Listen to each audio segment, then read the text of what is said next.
എല്ലാ സഹോദരങ്ങൾക്കും നമ്മുടെ യൂട്യൂബ് ചാനലിലേക്ക് സ്വാഗതം. അപ്പോൾ നമ്മളിപ്പോൾ പറയാൻ പോകുന്നത് ഒരു അവസരവാദിയെ കുറിച്ചിട്ടാണ് കേട്ടോ. അവസരവാദി എന്ന് പറഞ്ഞാൽ നല്ല ഒന്നൊന്നര അവസരവാദി കേട്ടോ. നമ്മൾ ഒരാളോട് ഒന്ന് പറയുക, മറ്റൊരാളോട് വേറൊന്ന് പറയുക, അവസരം പോലെ സംസാരിക്കുക. അവരെയാണല്ലോ നമ്മൾ അവസരവാദി എന്ന് പറയുന്നത്. ഇത് മറ്റൊന്നുമല്ല, നമ്മുടെ ഡോക്ടർ രജിത് കുമാർ സാറാണ് നമ്പർ 1 അവസരവാദി എന്ന് ഞാനിപ്പോൾ പറയും. കാര്യം എന്താണെന്ന് വെച്ചാൽ, നമ്മുടെ ദാസേട്ടൻ കോഴിക്കോട് എന്ന് അറിയപ്പെടുന്ന ഒരു മനുഷ്യനും രേണു സുധിയും തമ്മിൽ കുറച്ച് റീൽസും സംഭവങ്ങളൊക്കെ മുന്നോട്ട് വന്നിട്ടുണ്ടായിരുന്നു. അപ്പോൾ ആ ഒരു സമയത്ത് നമ്മുടെ രജിത് കുമാർ സാറ് വരുന്ന ആ ഒരു സമയത്ത് രജിത് കുമാർ സാറ് രേണുവിനോട് പറയുന്ന ഒരു ഉപദേശമുണ്ട്, ഫ്രീ ആയിട്ട് കൊടുക്കുന്നത്. അതേ പുള്ളിക്കാരൻ തുള്ളിച്ചാടി അങ്ങ് പോവും, ഒടുവിൽ നീ കഷ്ടപ്പെടേണ്ടി വരും എന്നൊക്കെ പറഞ്ഞിട്ട്. അതുപോലെ തന്നെ ദാസ് കോഴിക്കോടിനോടും പറയുന്നുണ്ട്, നമ്മുടെ കൊച്ചിൻ്റെ വയറ്റ് തടിക്കല്ലേ എന്നുള്ള രീതിയിലൊക്കെ പറയുന്ന ആ ഒരു സംഭവം ഉണ്ടായിരുന്നു.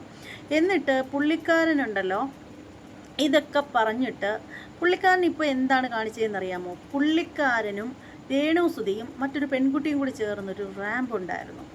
അപ്പോൾ ആ ഒരു റാമ്പ് ഞാൻ കാണിക്കുന്നതിന് മുമ്പ് അതിനേക്കാട്ടിലും ഉള്ളൊരു കാര്യം പറയാം, അത് ഞാൻ കാണിക്കാം. അതിന് മുമ്പ് മറ്റൊരു കാര്യം എന്ന് വെച്ചാൽ, ഈ രേണു സുധിക്ക് കാറൊന്നുമില്ലല്ലോ സ്വന്തമായിട്ട് പോകാനായിട്ട്. പുള്ളിക്കാരത്തി ബസ്സിലും ഓട്ടോയിലും ഒക്കെയാണ് എല്ലായിടത്തും ചെല്ലുന്നത്, ട്രെയിനിലൊക്കെ കയറിയാണ് പോകുന്നത്. അപ്പോൾ ഇവർ എന്തോ ഒരു പ്രോഗ്രാമിൻ്റെ ഇതായിട്ട് വന്നതാണെന്ന് തോന്നുന്നു. അത് കഴിഞ്ഞിട്ട് പോകുന്ന സമയത്തിന് രേണു സുധിയും പിന്നെ മറ്റ് കുറച്ച് ആളുകളും കൂടി രജിത് സാറിൻ്റെ കാറിലാണ് പോകുന്നത്. അപ്പോൾ കാറിൻ്റെ ബാക്കിൽ നിറയെ ആളുകളുണ്ടായിരിക്കണം. അതുകൊണ്ട് ഇവർ ഫ്രണ്ടിലാണ് രേണു സുധിയും മറ്റൊരു ലേഡിയും കൂടി കയറിയത്, ഡ്രൈവർ സീറ്റിൽ രജിത് കുമാർ സാറും. അപ്പോൾ ഒരു ലേഡിയുടെ മടിയിലായിട്ടാണ് നമ്മുടെ രേണു സുധി ഇരിക്കുന്നത്. ശരിക്കും പറഞ്ഞാലുണ്ടല്ലോ, നമ്മുടെ എന്താ പറയുക, നമ്മുടെ പുള്ളിക്കാരനില്ലേ, നമ്മുടെ ബോബി ചെമ്മണ്ണൂർ, പുള്ളിക്കാരൻ തോറ്റ് ദൂരെ പോയിരിക്കും. അമ്മാതിരി ഡബിൾ മീനിങ് ആണ് നമ്മുടെ രജിത് കുമാർ സാറിൻ്റെ വായിൽ നിന്നിങ്ങനെ ഇറക്കി മുത്തുമണി പോലെ വിടുന്നത്. അപ്പോൾ അതൊന്ന് നമുക്കൊന്ന് കേൾക്കാട്ടോ. സോറി, ഫോണിൻ്റെ ശബ്ദം കുറച്ച്.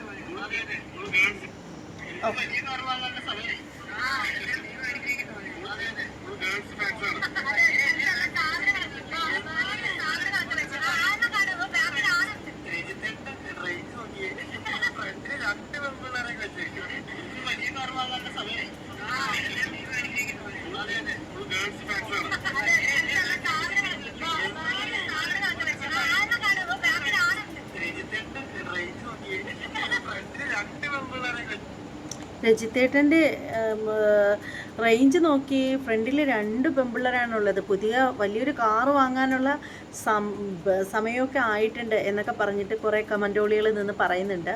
അപ്പോൾ രജിത്ത് സാറ് പറയാണ്, അതിന് ഭാഗ്യം ഉണ്ടാവട്ടെ മോനെ എന്ന് പറയുന്നുണ്ട്. അപ്പോൾ രേണു പറയുന്നുണ്ട്, അത് കാറിൻ്റെ ബാക്കിൽ കുറച്ച് സാധനങ്ങളൊക്കെ ഇവരുടെ ഇതുണ്ട്, പിന്നെ ബാക്കിൽ ഇരിക്കാൻ ആളുകളും ഉണ്ട് എന്നൊക്കെ പറയുന്നുണ്ട് പുള്ളിക്കാരത്തി. ഇനി ബാക്കി നമുക്ക് കേട്ടിട്ട് വരാം.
രേണു സൂക്ഷിച്ച് ഗിയറിൽ കയറി ഇരിക്കല്ലേ എന്ന് പറയുന്നു. അപ്പോൾ രജിത് കുമാർ സാറിൻ്റെ ഒരു നാണം കണ്ടില്ലേ പുള്ളിക്കാരൻ്റെ. രേണു ഗിയറിൽ കയറി ഇരിക്കില്ല എന്ന് പറയുന്ന ഡബിൾ മീനിങ് ശരിക്കും ബോച്ചയും തോറ്റു പോകും കേട്ടോ. ബോച്ച പോലും ദൂരേക്ക് മാറിയിരിക്കും. ഇമ്മാതിരി ഒരു ഡബിൾ മീനിങ് ഉണ്ടോ? പുള്ളിക്കാരനൊക്കെ ഭയങ്കര നാണമൊക്കെ വരികയാണ് പറയുന്നതിൻ്റെ ഇടയിൽ തന്നെ. ഇതുകൊണ്ട് മാത്രം തീർന്നില്ല കേട്ടോ. നമ്മുടെ രജിത് കുമാർ എത്ര കഷ്ടപ്പെട്ടാണെന്നറിയാമോ സീറ്റ് ബെൽറ്റ് ഇട്ട് കൊടുക്കുന്നത്. അയ്യോ, ഇമ്മാതിരി ഉത്തരവാദിത്വമുള്ളൊരു മനുഷ്യനെ ഞാൻ വേറെ എങ്ങും കണ്ടിട്ടില്ല. നമ്മുടെ കുടുംബത്തിലൊക്കെയുള്ള മുതിർന്ന കാരണവന്മാരുണ്ടല്ലോ, അവർക്ക് പോലും ഇല്ലെന്നേ ഇത്രയും വലിയ ഉത്തരവാദിത്വം. എത്ര കഷ്ടപ്പെട്ടിട്ടാണെന്നറിയാമോ ആ പുള്ളിക്കാരൻ സീറ്റ് ബെൽറ്റ് ഇട്ട് കൊടുക്കുന്നത്. നമുക്ക് ആ ഒരു കാഴ്ച കണ്ടിട്ട് തരാം കേട്ടോ. വളരെ രസകരമായിട്ടുള്ളൊരു സീറ്റ് ബെൽറ്റ് ഇടക്കാണ് കേട്ടോ. ആരും ഇടൂല ലോകത്തങ്ങനെ.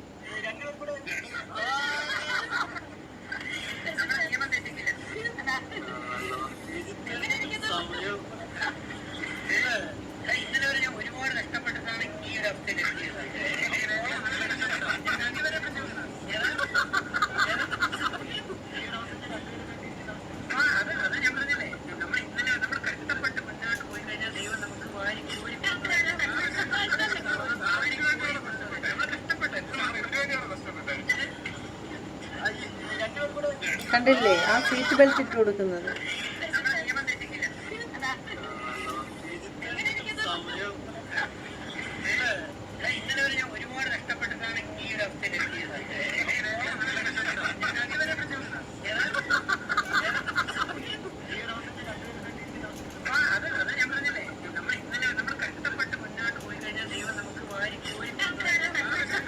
രണ്ടെണ്ണം തരുമെന്ന്. ഇന്നലെ വരെ ഞാൻ ഒരുപാട് കഷ്ടപ്പെട്ടാണ് മുന്നോട്ട് വന്നത്. അതുകൊണ്ട് നമ്മൾ കഷ്ടപ്പെട്ട് കഴിഞ്ഞാൽ ദൈവം നമുക്ക് വാരി കോരി തരുമെന്ന്. 2 ലേഡീസ് ഇല്ലേ, അത് വെച്ചിട്ട് പുള്ളിക്കാരൻ പറഞ്ഞതാണ്. വെറും ഡബിൾ മീനിങ് അല്ലാതെ വേറൊന്നുമല്ല. അപ്പോൾ ആ ഒരു സമയത്ത് രേണു സുധി പറയുന്നത് എന്താണെന്നോ, 2 ഉണ്ടെന്ന്. ശരിക്കും പറയുകയാണെങ്കിൽ ഞാൻ എൻ്റെ ഒരു അഭിപ്രായം പറഞ്ഞോട്ടെ, നിങ്ങൾ ഇത്രയും പേര് കണ്ടുകൊണ്ടിരുന്നതിൽ ഈ രേണു സുധിയുടെ ഈ ഒരു എന്താണ് ആ ഒരു ചിരി എത്രത്തോളം അരോചകമായിട്ട് നിങ്ങൾക്ക് ആർക്കെങ്കിലും തോന്നിയിട്ടുണ്ടോ? ശരിക്കും പെൺകുട്ടികൾ അടക്കവും ഒതുക്കവും ഒക്കെ വേണമെന്ന് പണ്ടുള്ളവർ പറയും. ആവശ്യത്തിനൊക്കെ എല്ലാം ആവാം, അതിലൊന്നും ഒരു കുഴപ്പമില്ല. ചിരിക്കാനും കരയാനും എല്ലാത്തിനുമുള്ള സ്വാതന്ത്ര്യം അവർക്കുണ്ട്, ഇല്ലെന്നല്ല പറയുന്നത്. ഇതൊക്കെ കേൾക്കുമ്പോൾ കുറേ എണ്ണം വരുമോ അമ്മച്ചി വന്നു അമ്മായി വന്നു എന്ന് പറഞ്ഞ് അങ്ങനെ പറയുന്നവരടുത്തൊന്നും എനിക്കൊന്നും പറയാനില്ല. അപ്പോൾ എൻ്റെ ഒരു ഇതിൽ തോന്നിയെന്ന് പറഞ്ഞാൽ രേണുവിൻ്റെ ആ ഒരു ചിരി ഉണ്ടല്ലോ, ഭയങ്കര ഭയങ്കര ഇറിറ്റേറ്റ് ചെയ്യുന്നു. എന്തൊരു ചിരിയാണ് ഇത്! അതേസമയം അതിൻ്റെ കൂടെയുള്ളൊരു പെൺകൊച്ചിന് ഇങ്ങനെ ചിരി, വെറുതെ ഈ കൊച്ചിൻ്റെ ചിരി, രേണുവിൻ്റെ ചിരി കാണുമ്പോൾ തന്നെ നമുക്ക് മനസ്സിലാവുന്ന ഒരു കാര്യം എന്ന് പറഞ്ഞാൽ പുള്ളിക്കാരത്തി ശരിക്കും ചിരി വന്നിട്ടൊന്നും ചിരിക്കുന്നതൊന്നുമല്ല, വെറുതെ കാട്ടിക്കൂട്ടുന്ന പ്രഹസനങ്ങളാണ്. എന്തിനു വേണ്ടിയിട്ടാണോ എന്തോ മനസ്സിലാവുന്നില്ല. നമുക്ക് അതുപോലെ തന്നെ രജിത് കുമാർ സാറിൻ്റെ ഒരു കഷ്ടപ്പാട് കൂടി നമുക്ക് കണ്ടിട്ട് വരാം കേട്ടോ. ഒരു മനുഷ്യൻ കഷ്ടപ്പെടുന്നത് നമുക്ക് കണ്ടല്ലേ പറ്റൂ.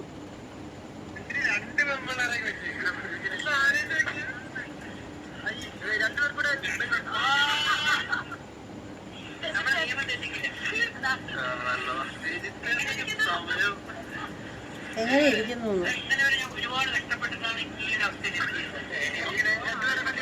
രണ്ടുപേരും കണ്ടിരിക്കുന്ന നമുക്ക് വാരി പോയി ഇതിനുവേണ്ടിയാണ് കഷ്ടപ്പെട്ടത്. രണ്ട് പെൺപിള്ളേരെ രണ്ടുപേർ കൂടെ നമ്മുടെ നിയമം തെറ്റിക്കില്ല.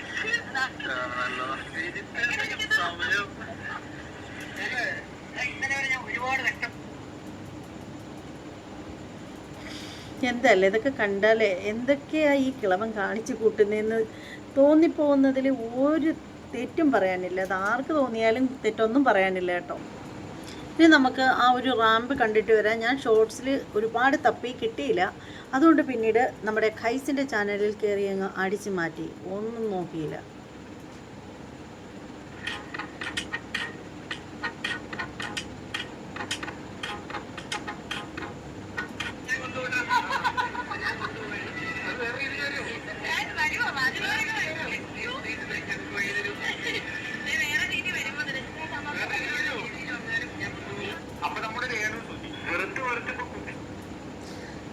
അപ്പോൾ ഇതാട്ടോ ഞാൻ നോക്കി, ഇവിടെ അത്രയും നോക്കിയിട്ട് അത് കാണുന്നില്ല. പക്ഷേ ഇന്നലെ വരെ ഒരുപാടുണ്ടായിരുന്നു കേട്ടോ. അത് ഇന്ന് എങ്ങോട്ട് പോയി എന്നറിയില്ല. അപ്പോൾ എന്തായാലും ഇതാണ് ഞാൻ പറഞ്ഞത്.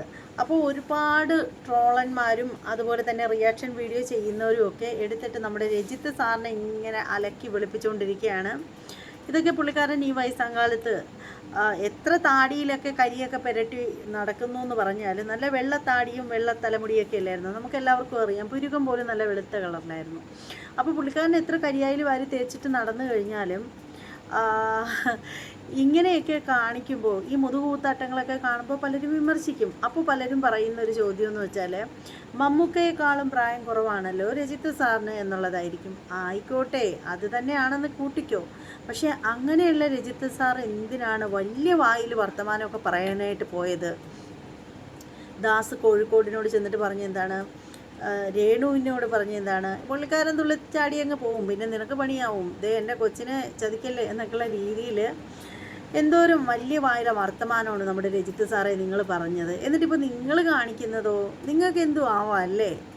അപ്പോൾ ആദ്യമേ നിങ്ങൾക്കും ഇതുപോലെ കൊണ്ടു കിടക്കാൻ പറ്റിയിരുന്നെങ്കിൽ, കൊണ്ടു കിടക്കാൻ വേറൊരു അർത്ഥത്തിലല്ല കേട്ടോ, ഇതുപോലെ റാമ്പൊക്കെ ചെയ്ത് നടക്കാൻ പറ്റിയിരുന്നെങ്കിൽ നിങ്ങൾ ഹാപ്പി ആയേനെ, എങ്കിൽ പിന്നെ ഇങ്ങനെ പറയില്ലായിരുന്നു അല്ലേ? അപ്പോൾ എന്തായാലും ആ സീറ്റ് ബെൽറ്റ് ഇട്ട ആ ഒരു സംഭവം ഉണ്ടല്ലോ, വല്ലാത്തൊരു ഇടക്കിലായിപ്പോയി. എന്തായാലും ഇച്ചിരി നേരമാണെങ്കിലും പണ്ടാരണ്ട പറയുന്ന പോലെ കൊതുകിനും കാണില്ലേ കൃമികടി, അത് തന്നെയാണ് കാര്യം. അപ്പോൾ എന്തായാലും ഒരുപാട് ഒട്ടുമിക്ക റിയാക്ഷൻ വീഡിയോ ചാനലും ട്രോളുകളും ഒക്കെ രജിത്ത് സാറിനെ കുറിച്ചിട്ട് വന്നു. എല്ലാവരും സാറിന് എഗെയിൻസ്റ്റ് ആയിട്ടാണ് നിന്നത്. അപ്പോൾ അങ്ങനെ പറയുമ്പോഴും എനിക്ക് നിങ്ങളോട് പറയാനുള്ളൊരു കാര്യമുണ്ട്, സാറിനെ നമുക്ക് വിശ്വസിക്കാനേ ഒരു പ്രശ്നമില്ല. സാറെന്ന് പറഞ്ഞാൽ 100% സാർ അങ്ങനെ ആരെയും ചതിക്കുന്ന ഒരാളല്ല. അദ്ദേഹത്തിന് അതിന് കഴിയില്ലെന്നേ, അദ്ദേഹം അത്തരക്കാരനേ അല്ല. കാരണം എന്താണെന്നറിയാമോ?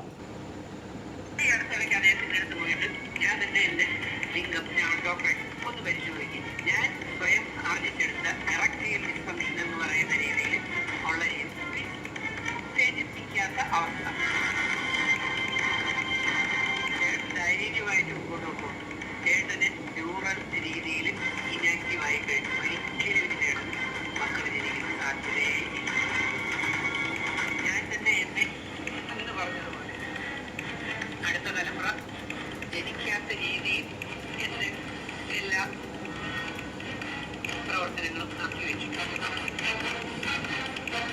ശങ്കരായി ജനിക്കുന്നവരുണ്ട്, ജനങ്ങളായി ശങ്കരാക്കപ്പെടുന്നവരുണ്ട്. ബൈബിൾ വചനം ദൈവരാജ്യത്തെ പ്രതി സ്വയം ശങ്കനാകപ്പെടുന്നുണ്ട്. ഞാൻ മാത്രം വിചാരിച്ചാൽ എൻ്റെ ഒന്നും കുഞ്ഞു വരില്ലെന്ന് വരും. ഞാൻ നിക്ഷേപിക്കാനായിട്ട് ഒരു സ്ഥലം കണ്ടെത്തല്ലേ. ഇതൊരു എസ്കേപ്പിസം അല്ല, അത് സയൻസാണ്. ഇത് സയൻസാണ്. അതിൽ ഞാൻ പറഞ്ഞുതരാം. ഞാൻ അങ്ങാണ്ടൊരു പുഴയുണ്ട്, ഇനി നമ്മൾ പോകുമ്പോൾ പുഴ വീഴും, അതുകൊണ്ട് മുണ്ടിപ്പുഴ ഒക്കെ പിടിച്ച് പോകാന്നുള്ള ആ ഒരു ചിന്തയല്ലേ ഡോക്ടർ രജിത് കുമാറിന്റെ ഹ്യൂമൻ ഇമോഷൻസ് വരില്ല എന്നാണ്. ഹ്യൂമൻ ഇമോഷൻസിനെ ഞാൻ മാക്സിമം വളരെയധികം നിയന്ത്രണ വിധേയമാക്കി വെച്ചേക്കാണ്. ഏതൊരു അശ്ലീല വീഡിയോ അല്ലെങ്കിൽ നമ്മളിപ്പോൾ പറയുമല്ലോ പ്രൂഫ് എന്ന് പറയുന്ന രീതിയിലുള്ള ഇംഗ്ലീഷ് ആയാലും മലയാളം ഏതായാലും സുമേഷ് വേണമെങ്കിൽ ഒരു ടി വിയിലുണ്ടോ, ഞാനും സുമേഷും കൂടെ ധൈര്യപൂർവ്വം നമുക്ക് രണ്ടുപേർക്കൂടെ ജനിച്ച വേഷത്തിൽ മൂന്നാമതൊരു ജഡ്ജ്മെന്റ് നടത്താൻ കുറച്ച് പേരെയൊക്കെ ആ വീഡിയോ കാണാം. വീഡിയോ കാണുന്നവരെ ഞാനും അത് കണ്ടുകൊണ്ട് തന്നെ ഇരിക്കും. എൻ്റെ ഒരു രോമം പോലും അനുഭവിക്കും. അപ്പോൾ പിന്നെ എനിക്കൊന്നും പറയാനില്ല. ഇദ്ദേഹം പറഞ്ഞ ഒരു സംഭവം എന്ന് വെച്ചാൽ ഇദ്ദേഹം തന്നെ പറഞ്ഞു കഴിഞ്ഞു.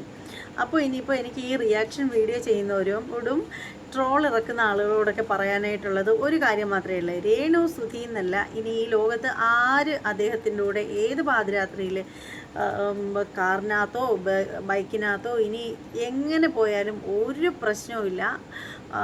അദ്ദേഹം കാര്യം പറഞ്ഞു കഴിഞ്ഞു. അപ്പോൾ ഇനി പേടിക്കാനൊന്നുമില്ലെന്നേ. ഇനി ഈ പെണ്ണുങ്ങളുടെ നിന്ന് ആ പാവപ്പെട്ടവൻ പേടിച്ചാൽ മതി, അല്ലാണ്ട് വേറെ ഒന്നുമില്ല. നിങ്ങൾ എല്ലാവരും സന്തോഷമായിട്ടിരിക്കും മക്കളെ. രേണു സുധിക്കുന്നല്ല, ആർക്കും ഒന്നും സംഭവിക്കില്ല. അദ്ദേഹത്തിൻ്റെ കൂടെ കറങ്ങി അടിച്ച് ജോളി അടിച്ച് പൊയ്ക്കോട്ടെ, കുഴപ്പമില്ല. അദ്ദേഹത്തെ ആരും ഉപദ്രവിക്കാതിരുന്നാൽ മതി. അപ്പോൾ എല്ലാവരുടെയും സങ്കടങ്ങളെല്ലാം മാറിയിട്ടുണ്ടാവുമല്ലോ. അപ്പോൾ ഈ ഒരു വീഡിയോ രജിത് കുമാർ സാർ കാണുന്നെങ്കിൽ ദയവേത് എനിക്ക് സ്ട്രൈക്ക് അടിച്ച് തരരുത്. മുമ്പൊരിക്കൽ നിങ്ങൾ തന്നു കേട്ടോ, എന്നോട് നിങ്ങൾ ദ്രോഹമാണ് ചെയ്തത്. അപ്പോൾ ഇനി അത് ആവർത്തിക്കല്ലേ. ഒന്നുമില്ലെങ്കിൽ എൻ്റെ മോക്ക് ഒരു അവാർഡൊക്കെ കൊടുത്ത ആളല്ലേ നിങ്ങളുടെ കയ്യിൽ നിന്നാണ് മേടിച്ചത്. അപ്പോൾ എന്തായാലും ഈ വീഡിയോയെക്കുറിച്ചിട്ടുള്ള നിങ്ങളുടെ അഭിപ്രായങ്ങളും നിർദ്ദേശങ്ങളും എന്താണെങ്കിലും താഴെ കമൻറ്റ് ബോക്സിൽ രേഖപ്പെടുത്തൂ. മറ്റൊരു വീഡിയോ ആയിട്ട് വരാം. അതുവരെ എല്ലാവർക്കും ബായ്.